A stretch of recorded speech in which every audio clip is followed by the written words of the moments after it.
Yeah, we're looking good. All right. So we are really happy to have Mr. Doug Gucker here with us tonight. Doug is a local food systems and small farms educator with University of Illinois Extension, serving DeWitt, Macon, and Piatt counties. He improves producer profitability and sustainability through demonstration and programming, focused on using appropriate management strategies in all aspects of production. His work demonstrates practices in the area of farm management, soil health, nutrient management, integrated pest management, and grazing. Doug's other interests are agricultural entrepreneurship, beekeeping, cover crops, native prairie restorations, water quality with regard to agriculture, urban farming systems, and local foods. His previous work experience includes agricultural technical service representative, small Illinois grain and livestock farmer, and natural resources conservation agronomist. So we're happy to have you here with us tonight, Doug. Sounds like I need a hobby. Beekeeping. There you go.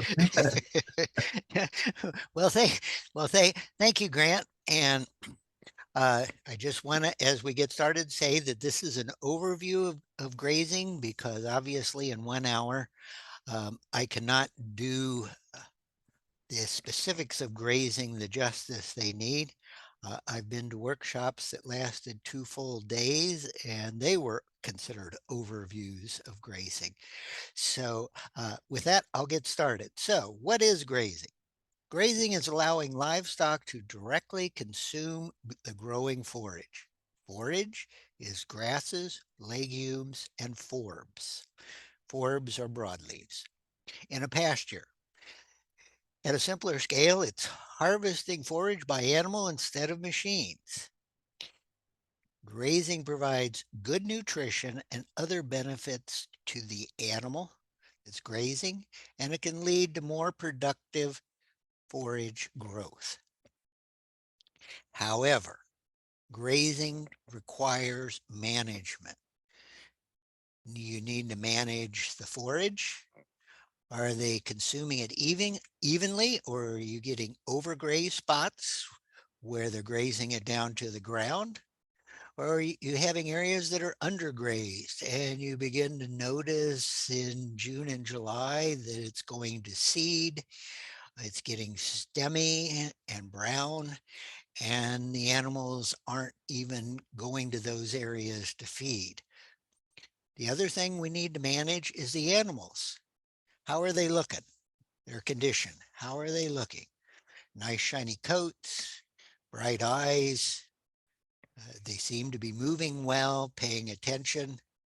And of course, with any animal, you have to pay attention to their health. So there's several types of grazing, types and styles of grazing. And I chose 4. There are more than this, and there are combinations of these. So continuous grazing, as I like to tell people, that's the Norman Rockwell picture of grazing. Animals standing out in a field with fenced in, and they just have all this land that they can walk over and eat on. We don't utilize the forage very well when we do that, and we tend to end up with overgrazed and undergrazed areas, and you end up needing to buy a mower. Rotational grazing. And there's rotational grazing, there's managed grazing, there's adaptive grazing. These are all just different terms for subdividing our larger pasture into smaller areas, or paddocks, they're officially called. And the animals move into these areas, they graze them down, and when they reach the forage reaches a level, or then they're moved on to another area, and this allows the forage to recover, and so the animals are always eating a nutritious type of forage that they consume well and they can grow well on. Creep grazing, that's used when you have mothers and their young, so like a cow-calf operation, a ewe and lamb operation. And we put an opening in the fence that allows the young animals to move through and eat the young tender grass on the other side of the fence. Yet they're still in view of their mothers, and the mothers are still in view of their young. And so the young animals get to eat the best forage out there. And as soon as they have consumed what the good forage over there, then you take the fence down, or you move the fence and allow the mother animals in to finish off grazing that land. And finally, there's multi-species grazing. This is where we'll have cattle and sheep or goats a lot of times grazing together. And I'll get to eh, because each type of animal has a preference for different plant types. And so this can be quite helpful in getting a uniform grazing of a pasture. So if you're going to have a pasture, you're going to have fences because you have to keep the animals in somehow. Yes, we're developing systems where animals wear collars and there isn't a physical fence up, but it still isn't quite perfect yet. So we're still relying on physical fencing. So we've got the old traditional barbed wire fence uh, developed back in the late 1800s. It was said to have, quote, tamed the West, uh, usually spaced on posts 10 to 12 feet apart. You'll have anywhere from 3 to 5 strands of wire, depending upon uh, the type of animal you're trying to keep in the pasture and the type of predator you're trying to keep out of the pasture. We have the woven wire fence. These have been around, quite popular, particularly in the first 2/3 of the 20th century. 20th century, had to get that right. And they can work out very well, come in a variety of different styles, consists of horizontal smooth wires held apart by vertical wires called stays. The spacings can be variable. They can be all the same spacing. They can be such as is shown in this illustration from the University of Georgia. They can be narrower at the bottom, which can help keep small animals, young animals, and small predators out. There are the mesh fences. We see these a lot sometimes with horses, but they can also be quite good if you have a bad predator problem, or you're trying to keep uh, small pasture animals in an area and they aren't sticking their heads through the fence. Um, Strong, great safety for the animals. It's why they're used a lot in the horse industry. And then last type of fence I'm going to mention is the high tensile wire fence. And this is really the most common fence that we now use for perimeter fencing of permanent pastures. It it has a long life. It has a lower cost, and that's what's important. These smooth wires, and they can vary once again from 3 to 7 wires. This is a 5-wire fence here. Once again, it depends on your predator pressure and the type of animal you're wanting to keep within the fence. Such as goats and sheep, you need more wires for them because they like this, their little heads can stick between wires, and so you have to have a close spacing of those wires. When I said it's under tension, uh, they're on the right side of the brace posts. On your screen, you'll see those little items. Those are tensioners. And so we use those in combination with a stiff inline tension spring so that we can maintain tension on the wire. Yet if something like a tree branch falls on top of it, it doesn't snap, but it gives and absorbs that shock. And it also, by putting those spring tensioners in there, you don't have to go out and tension the fence every few weeks after an animal is leaned against it. These fences can also be electrified or partially electrified, depending upon your livestock and your predators. So with that in mind, the grass is always greener on the other side of the fence, on your perimeter fence. So this is why, particularly with goats and sheep and their young animals, including calves, it is so important that we pay attention that when we put up our fences, that the animals cannot get their heads through these fences. Because if you take a look at the billy goat there on the upper left picture with those horns, that head may slide out so easily between the wires, but when he goes to pull his head back in, he'll get it caught on the wire and he'll stay there all day because he's trapped. And so, and you can, the sheep there on the lower right corner, you can lose an animal if they stay down like that, because they soon particularly sheep, they can soon give up and die. And so you just need to pay attention and get the right fence for the right animal you're trying to keep in, and for the predator you're trying to keep out. So predator fences are absolutely necessary. With doing a good job of managed grazing or rotational grazing or some combination of those. We use electric interior fences. Here with goats and sheep, we tend to rely on the netting.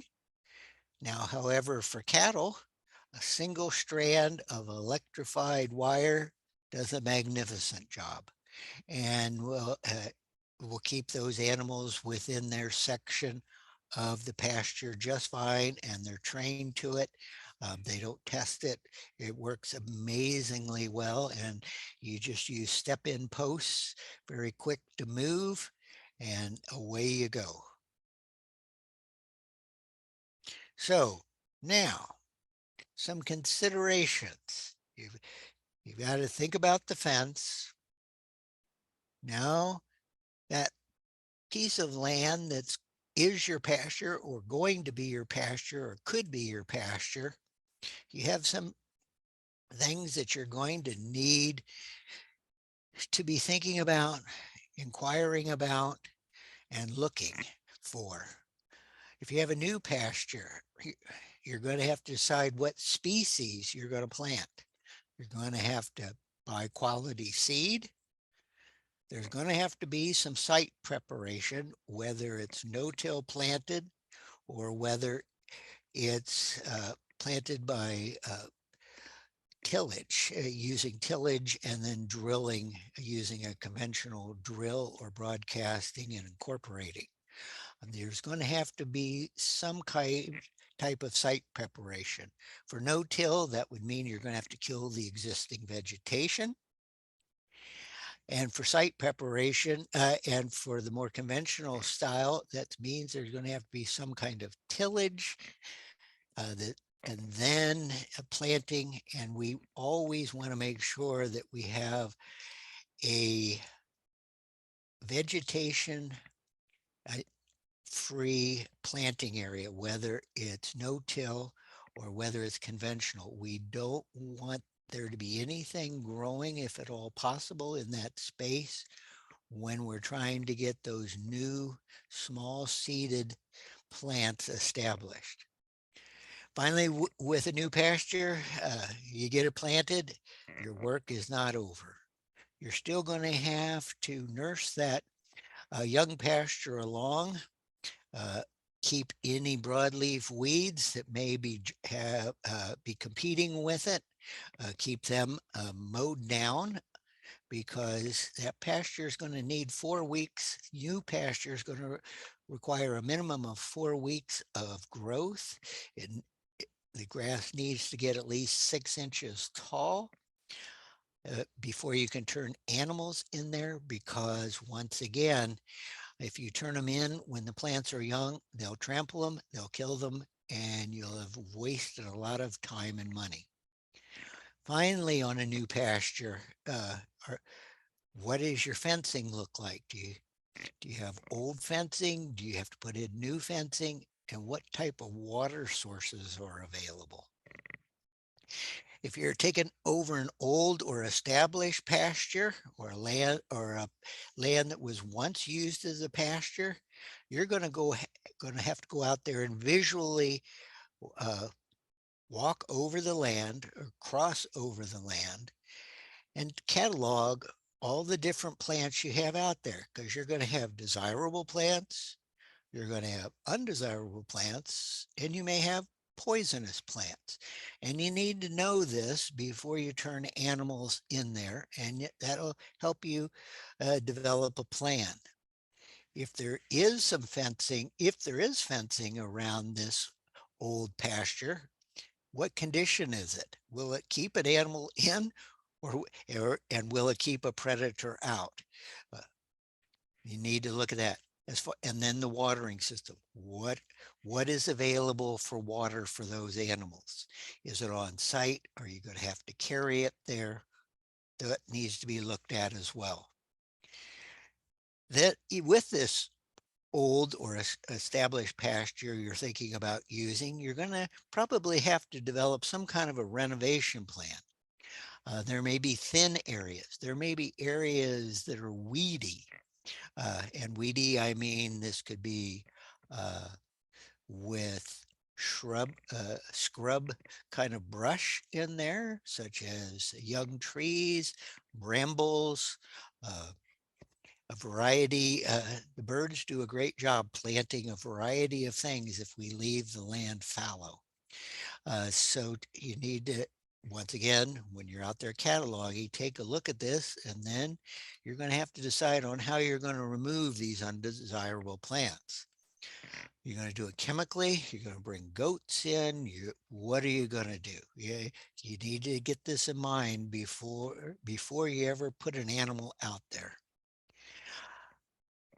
Finally, it's replacing or repairing the old fencing and watering, so you make sure it's all up to standards to hold animals in and to provide them with water before the animals ever get there.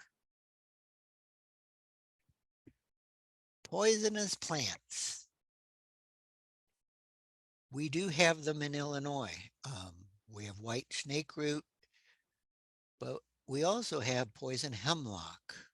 We have pokeweed, where the berries are poisonous, and the plant becomes poisonous as it gets older. If you have horses, they can choke on a walnut. There's also toxicity with leaves.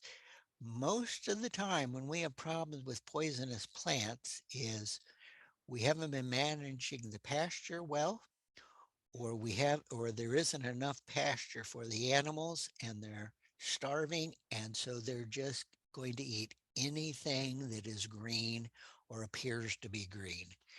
And so this is when we get into issues. But once again, it's part of the management. You need to be watching these things and keeping track of what's happening out there, particularly in those areas that aren't being grazed well.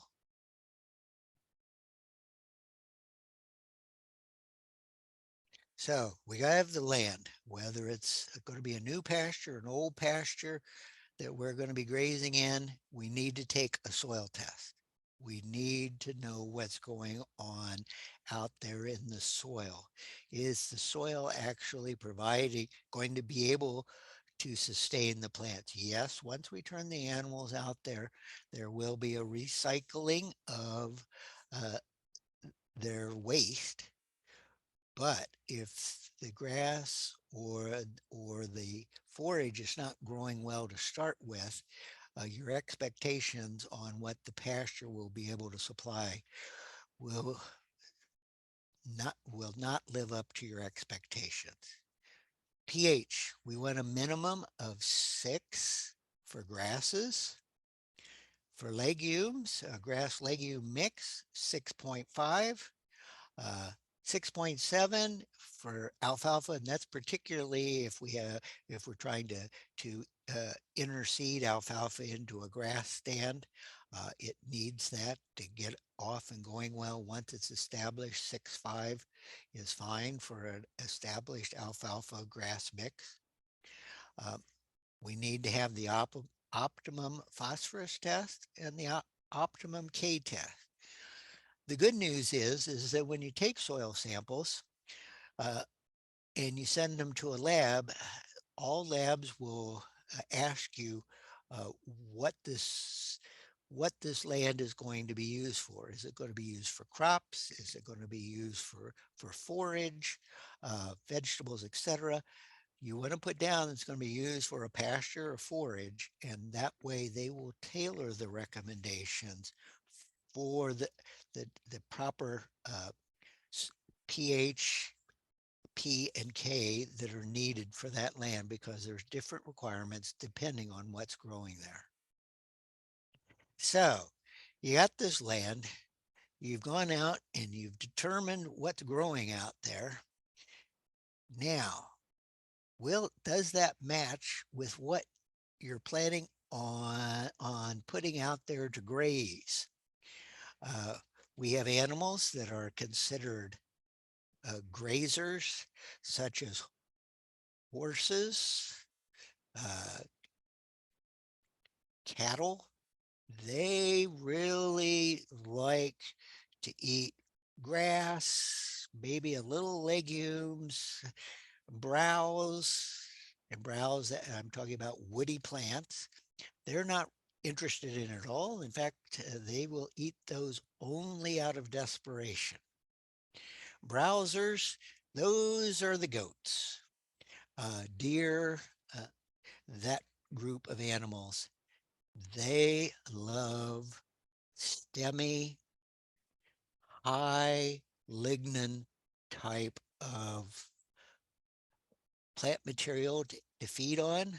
If you have tall weeds out in a field that none of the animals will eat, goats love them. And so that's where goats shine. They love plant foliage, stems, the leaves, and they, for the most part, don't care about grass.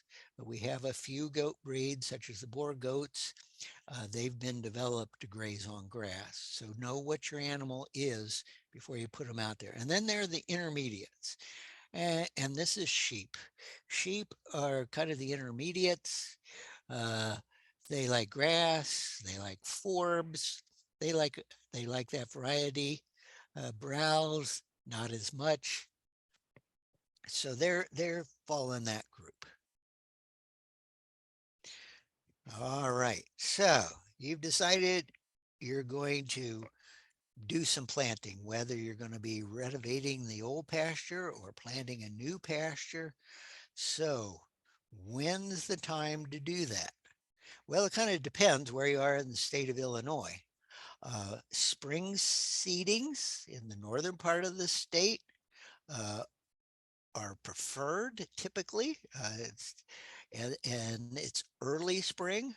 So we're talking, and this is a short window. We're talking just 2 or 3 weeks from the middle of March to possibly the middle of April.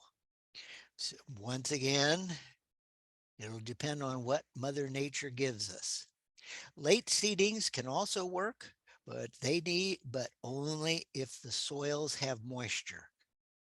If the soil is dry, putting the seed out there and praying it's going to rain may work, but it may not work as well. And then that seed out there in the ground, it becomes expensive feed for the wildlife. Central Illinois, We actually, in central Illinois, we recommend more of the late summer planting if possible. Our springs tend to be wet down here, and we have a terrible time getting things planted in the spring. But once again, so if we're in a drought, you may have to plant in the spring. And when I mean late summer, for us, that's typically uh, the last week of August till the middle of September. Uh, and then far southern Illinois, uh, their season is late summer is really the preferred season for them to plant because they have a lot of clay soils that don't drain well and that flood in the spring. And so late summer is a preferred time down there. And that is really uh, the last 3 weeks of September is kind of the preferred time, depending where you are in southern Illinois. As far as what to plant, we have all kinds of different mixtures.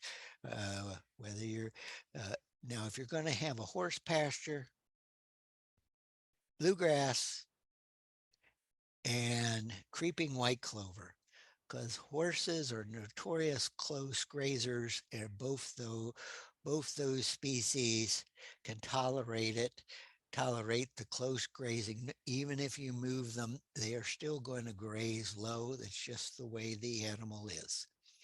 Uh, Now, for cattle and sheep, uh, we think more of uh, brome grass uh, in northern Illinois with a legume, alfalfa or clover.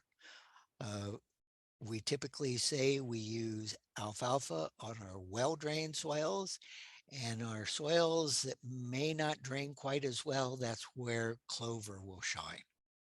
Uh, Trefoils and Lespedeza can work, but they're slow to establish.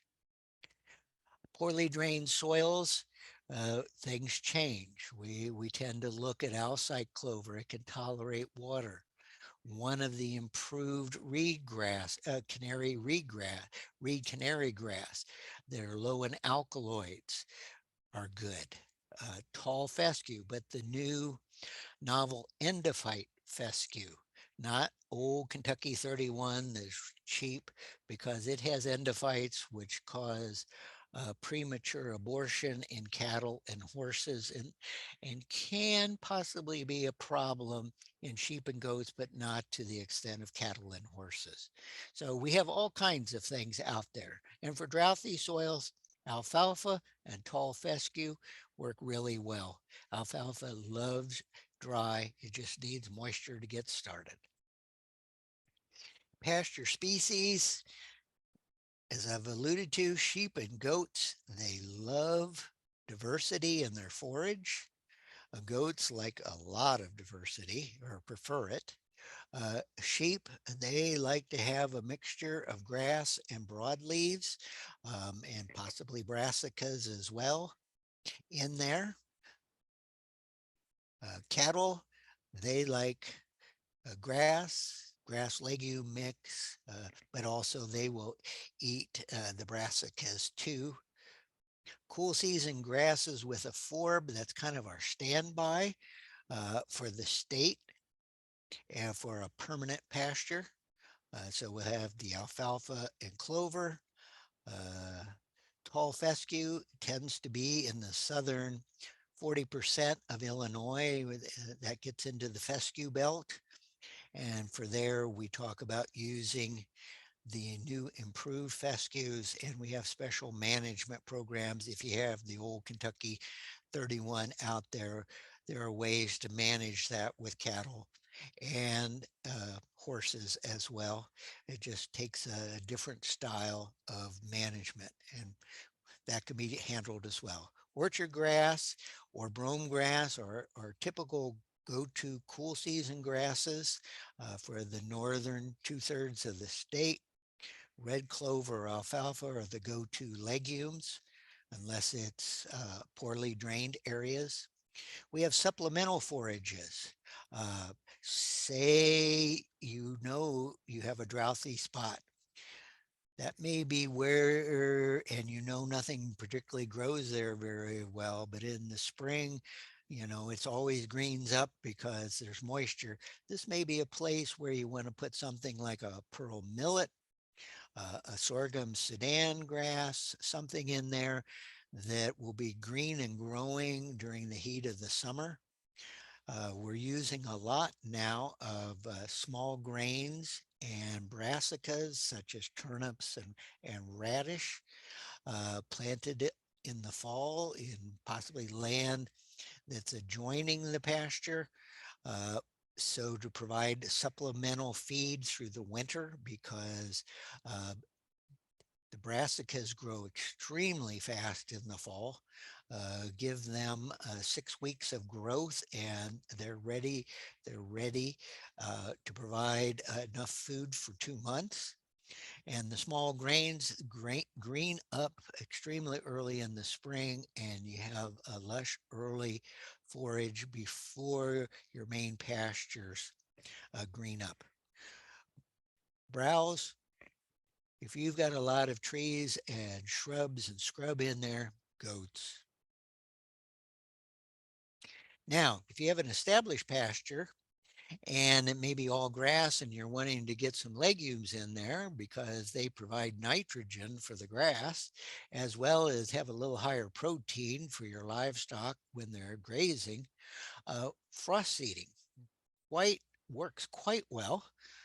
We're actually approaching, at least in central Illinois, the end of the frost seeding season, because we need that time of the year when our temperatures go down well below, go down into the upper 20s or lower, yet during the day rise up above freezing, so that we have that sloppy kind of wet layer on top of the ground for a little while.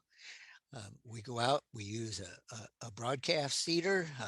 Can be put on the back of a four-wheeler. You can go out and use one by hand. I've done it. I've done both ways. It works. You do it in early morning while the ground is frozen. It warms up. That seed is kind of sucked in to the soil, and the seed is ready to germinate when the temperature is right. Works out quite well for filling in some thin spaces in thin areas in more established pastures. We can't forget these animals are going to need, they have nutritional needs. Water. A mature cow in a beef cow will drink 18 to 20 gallons a day in the heat of the summer. It's a lot of water. Dairy cows, 10 gallons more than that. Sheep and goats, 1 to 4 gallons, depending upon their age and size. And horses, once again, depending on the size, 8 to 12 gallons per day. This is something you need to take into consideration when you have animals out there. They're going to have water, even if they have shade and it's hot.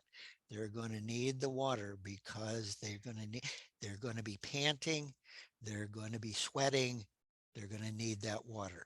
We also need to worry about crude protein. We need to manage that. Animals need protein, particularly growing animals and animals that are nursing. They need protein. They need high protein. And of course, energy. And this can come in the form of our soluble sugars, our non-structured carbohydrates. But since we're grazing, we're going to have animals that have stomachs that allow fermentation, multi-chambered stomachs, or in the case of horses, uh, they have adaptations to their intestines that allow for fermentation. And so for them, they can digest cellulose and hemicellulose. Lignin, on the other hand, would that isn't digested. And what we need to remember is any plant, the more mature it gets, it gets a higher lignin and cellulose content. And cellulose, if it's high in cellulose, it's low in protein, and it's much harder for the animal to digest. Another thing to keep in mind is if you have a cool season pasture, you have more growth in the spring than you can use. But by the middle of the summer, the animals are starving because, once again, these animals shut down.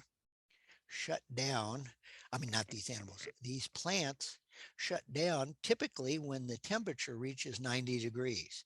They just kind of go dormant out there, waiting for cooler temperatures and less stress. So this is where sometimes planting that legume in there can help out on a grass pasture.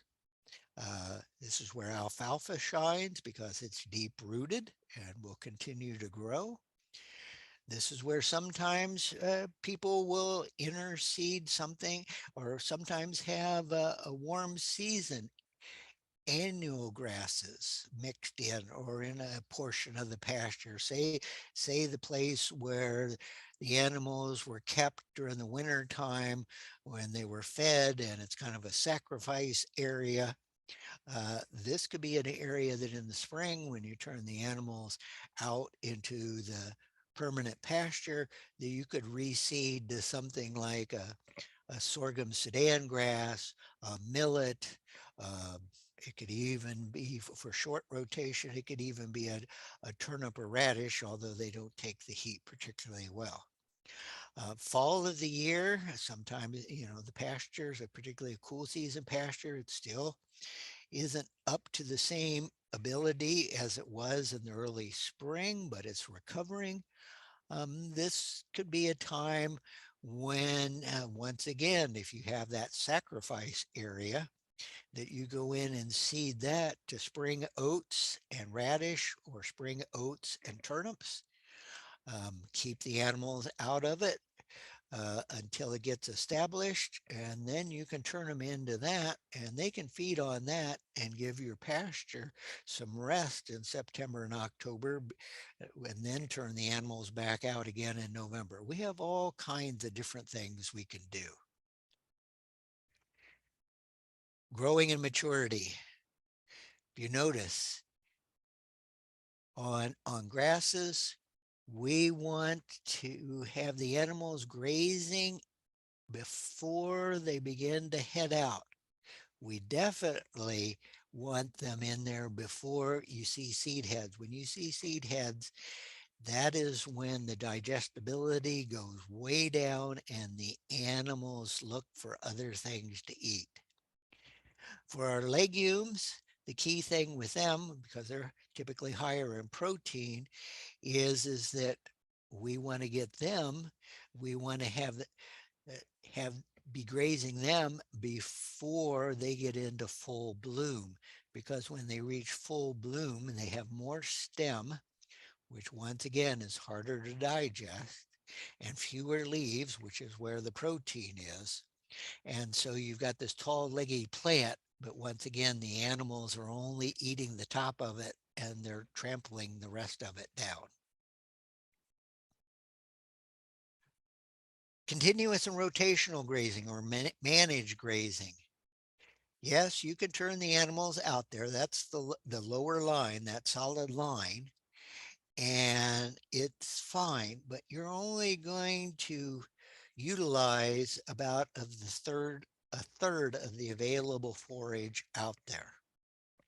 Where if we manage the animals and move them periodically across the pasture, allowing the ungrazed areas to recover, we reach levels of 70%, or we get double or more than double the utilization. So an acre of land that is continuously grazed will support one 1,000 pound animal, which is considered one animal unit. Now that may be 5 or 6 sheep, uh, 8 or more goats, It may be a part of a cow, depending on what breed of cow you have. It could be part of a horse, depending on the horse. But if we do rotational grazing, we can take that from one animal unit of 1,000 pounds per acre to two, and even more, depending how well we do it. There are people grazing that move their animals twice a day. I mean, it's pretty incredible. But they get they have really high stocking levels, a number of animals per acre. But it takes a lot of management. So grazing height, you turn them out there. I talked about not overgrazing. So what is overgrazing? Well, for orchard grass, that's 3 inches. You get orchard grass down to 2 inches. It doesn't take it 4 weeks to recover. It takes 6 to 8 weeks to recover. And while you think you're not going to be buying hay, if you put the animals out there and let it just eat it down to the ground, the fact is that you're still going to be buying hay because it's going to take months for the pasture to recover, not a few weeks. Kentucky bluegrass, 1 to 2 inches. You can take it down to that first joint on your index finger, and it'll do fine. Tall fescue, it's like most of our other cool season grasses, 3 to 4 inches. Our legumes, they can tolerate, for the most part, 2 to 3 inches. They don't do well below that at all. In fact, they will disappear. Uh, we have some other grasses in here. This came from Kentucky. Our annual warm season grasses. There are people that graze on native grasses. These grasses, their regrowth doesn't come from the crown. It actually comes from above ground growth. And so we like to keep uh, a minimum of 6 inches of growth if we're out there with our native grasses, which do extremely well. And we have some very nutritious native grasses, but they just have to be grazed at a taller level. Watering system. Do you have a stream or pond? If you do, please limit the access. Uh, Livestock standing out in the stream in the summertime, quote, cooling off, they're also defecating in that stream, and they may be passing disease to the other animals. So keep that in mind. Plus, the other thing is the stream bank destruction. We end up running the stream bank down. We have increased erosion. Limit the access. This can be done with permanent fencing. It can even be done with a couple of corral panels that you attach to permanent fence posts and the fence line that just stick out into the stream. The animals have a little access to get water, but they can't get out into the stream and muck it up. Do you have a permanent? You're going to need a watering system anywhere you have animals in kind of a permanent situation, uh, such as a winter feeding area, up near the barn, up near the shelter for the animals. If you have a lambing or a calving area, you're going to need some type of permanent watering in there. And for pastures, we're really recommending, and have been for the past uh, quarter century, the idea of using portable watering, because research has shown that if animals travel more than 800 feet and definitely 1,000 feet, particularly if you're raising growing animals, they expend so much energy walking back and forth to the water in the summertime. They have zero net gain in weight because they're spending all their energy walking back and forth. And so 800 feet, more or less, is considered the sweet spot that an animal should travel to water. We have all kinds of, let me go back. We have all kinds of different ways of doing this as far as portable watering. We have tubs, permanent watering, we have waterers that require heaters. We have what they can call the bottomless waterers, which are waterers that are sunk deep into the ground, and they use uh, the ground temperature, the heat of the ground to keep them frost free. We have a variety of different ways to go with these things. Nipple waterers, there's all kinds of things. Portable waterers, like I said, we have the tubs that are easy to drag around. Portable watering systems that you can feed with a hose from a hydrant or an above ground water line. Lots of people use above ground watering lines until it gets cold, and then they roll it up, and sometimes that's when they pull the animals back into the barn. If you're going to be grazing year round, which is possible in southern Illinois, central Illinois, we can do it 9 to 11 months out of the year. This year, we might be able to do it 12. We've had so little snow, but it's typically depth of snow, which is the limiting factor on whether the animals can graze out there. And so if that's the case, then portable watering can work out quite well for a good portion of the year, and you need a more permanent buried system for something like that. So in conclusion, I don't know how I managed to do that. In conclusion, in conclusion, our goal is to have happy animals growing on nice, lush forage that are doing well, sustaining well, and you're making a profit. That's what it's all about. And as you can see, and this is the lower picture is a goat feeding on sorghum Sudan grass. Goats love sorghum Sudan grass in the summertime. And of course, I couldn't have it without a picture of lambs in the springtime. So if you have any questions, there's my contact information. I know Grant has given you access to this slide set. So take it away. Right. So before we go to questions, I am going to launch our demographic poll. As mentioned at the start today, this is voluntary and completely anonymous, but we just do this after every extension program. So if you have any other questions about Doug's presentation, put them in the chat box, and we've got some time to get to them. Yes. Or if you, yes.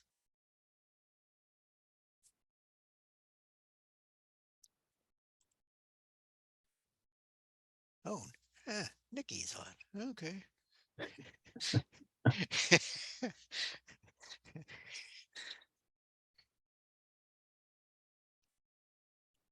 Oh, Sarah Farley's listening. Oh, okay, that's interesting. Yeah, you've got some friends on here. Yeah, I know. Oh, okay. Are you doing any grazing on your own farm, Doug, or Uh, I did up until my hands got so bad with my arthritis. okay? And then handling animals just didn't work out as well as it used to. But yeah, I grazed sheep. I had a market lamb business, Hmm. and so what we found out, I started farming back in the heyday of the late 70s, which is kind of like the heyday of the late 2000s was 2009, 10, 11, 12 was here recently. But then things got tough in a few years later. And so I was looking to bring another source of income in, and there was a true need for market lambs in downstate down here. And so I had a market lamb business where I sold lambs, cuts of lamb, and all of that. We did that for 2 decades, over 2 decades. Uh, So, we had a question come in the chat box. So do you ever fertilize pasture? Is that a practice you would do? well, and this is something that's important to keep in mind. If you have a pure grass stand pasture, you may you're going to you may have to add nitrogen occasionally, because once again, if you're growing animals and selling them, you're exporting you're exporting nutrients off the land. Now, if you got a horse out there, you may have a self-sustaining system because nothing's leaving the land. Uh, Everything the horse deposits, everything that it's fed is going back to the land. So that's it. And that's another reason why we put legumes, like to have legumes in a pasture. Bad news about legumes is the animals like them better than grass Mm, because they're more palatable. They have more leafy, soft leafy area, and they're higher in nutrition, higher in protein. And so we typically are going to have to reseed them, and that's where we talk about frost seeding, um, about every 3 years. It could be a little longer. It could be a little longer, but it tends to be about 3 years. Our grasses, they tend to be there once we get them established, unless we graze them or abuse them. Um, they're there forever mm, practically. And so we just need to keep that in mind. And if we have an established pasture that has almost entire grass and you're wanting to put legumes or begin to get legumes in there, that would be the time in the late fall to overgraze that, take that pasture down to 3 inches, get it down there short going into the winter. Because we're going to want to stress that grass, which we wouldn't recommend in a real pasture, in a regular pasture. But if trying to introduce the legumes in, we want to get it down low. We want that grass to go into the winter with not quite as many reserves as we typically like in it. And that way, when we frost seed in late, depending where we are in the state, from late January to early March, uh, those legume seeds, whether it's alfalfa or one of the clovers, uh, they begin to germinate and the grass isn't near as vigorous and they have a chance of surviving. And, and so you can do it that way very easily without having to come in and bring heavy equipment such as a tractor and disc to tear the sod up and then broadcast seed into. And even that sometimes is doesn't work quite as well as we like, because if we get a heavy rain, the sod goes back solid and the poor seedling legumes never have a chance. sure. Sarah had a question. How do you suggest transitioning a high tensile fencing system for a beef herd to goats? Oh, well, if I had a 5 wire high tensile system, it for goats, it would have to be a 7 wire system. And a 7 wire system typically has the lower wires, the lower few wires, 3 wires at a 6 inch spacing, or at the lower wires, lower 3 wires at a 6 inch spacing. And then we begin to space them out as we go higher up. Uh, Up the fence, the height of the fence. And depending on your predator pressure, you may even run a top wire across the top of the posts if you have coyotes that can clear 5 foot fences. Uh, You may want to put a hot wire on top. Uh, they really don't like getting singed when they get up that high in the air. But yeah, that works. You just end up just altering your wire spacing and adding a couple more wires, and it can work. I mean, and it does work as long as you keep it tensioned. It works. Our high tensile fences, they're wonderful, and they cut the cost. They do cut the cost, and compared to a woven wire or mesh fence. We have another question. That Dave asked, on some hilly ground I've cleared, there is some moss growing among the grass. Is there anything that can be done about this to remove the moss? Well, that moss is telling you something. For moss to grow, it has to be, there has to be constant moisture because moss really doesn't have a root system. So that ground has to stay wet. And so uh, the reason it's there is because it's so wet. Now, could you plant something that's more tolerant uh, or, or or likes wet areas? Alsike clover takes a while to get established. Could be something if you tore up the moss areas, use tillage and tore up those moss areas. Um, the improved reed canary grass does well in moist areas, which is why NRCS introduced reed canary grass back in the 40s to help stabilize uh, creeks and ditch banks. But unfortunately, that was a high alkaloid type of reed canary grass, and that isn't particularly consumed well by ruminants, by most animals. But we have new improved reed canary grasses, and they're great. They're great, work really good. So that would be it. But I would try to understand what the issue is. It's either too wet or too shady because moss has to have moisture to grow. We have another question.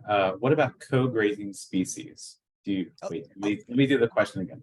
What co-grazing species do you recommend to manage parasite problems? ah, for managing parasite problems. And yes, this is an issue. And if we're going to manage internal parasites, particularly with our small ruminants, goats and sheep and alpacas, etc., we need to, once again, make sure that there is a long rest period in there because we want those eggs that are hatched to die, to not survive out there. So cattle work well, can work well in that situation with either goats or sheep. They work well together. And they also eat, they have a slightly different preference in what they like to eat. And so if you've got some more leafy, broadleaf, uh, weedy type things like our docks or whatever, the sheep and the goats, they'll be attracted to those where the cattle not so much. And that works out well, but that's a kind of a sequential grazing can work out. Now, once you get your internal parasite pressure down, they can be grazed together.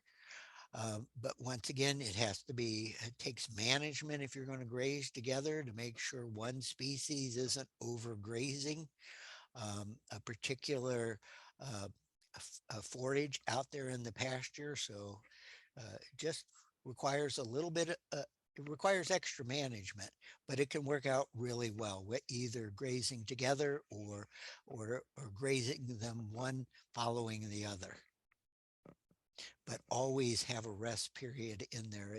That's crucial, and particularly as we're running into more and more uh, worm internal parasites that are resistant to wormers from our overuse of wormers. And of course, do FAMACHA testing if you have small ruminants so you know what load your animals have in them to start with.